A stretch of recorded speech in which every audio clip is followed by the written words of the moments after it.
Akcija za ljepši grad dovela je ljude dobre volje u Siget, na igralište dječjeg vrtića. Nije li posebno zadovoljstvo znati da će se djeca sada ovdje igrati sigurnije i zabavnije, u ljepšem okolišu? Penjalice, ljuljačke, tobogan, sve je sinulo novim bojama, a ima i novih sprava. Klinci kažu da su super. Prekriven je pješčanik, tobogan je sada sigurniji uz antistres podlogu, uređeno je zelenilo i nema više dotrajalih klupa.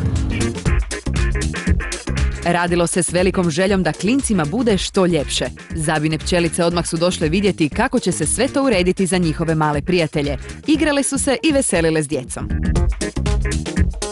Uljepšajmo Zagreb zato što ga volimo. S tim dobrim namjerama Zagrebačka banka i popularni Zagrebački radio i ove su jeseni krenuli u akciju uljepšavanja zagrebačkih kvartova. Stotine Zagrebčana slalo je svoje prijedloge, a pobjedili su prijedlozi uređenja pothodnika u Zapruđu, prolaza u Runjaninovoj i igrališta dječjeg vrtića u Sigetu.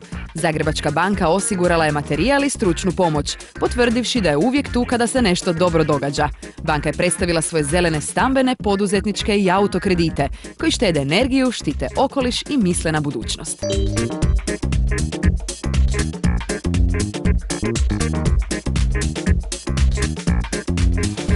Poruka je jasna. Može se živjeti bolje.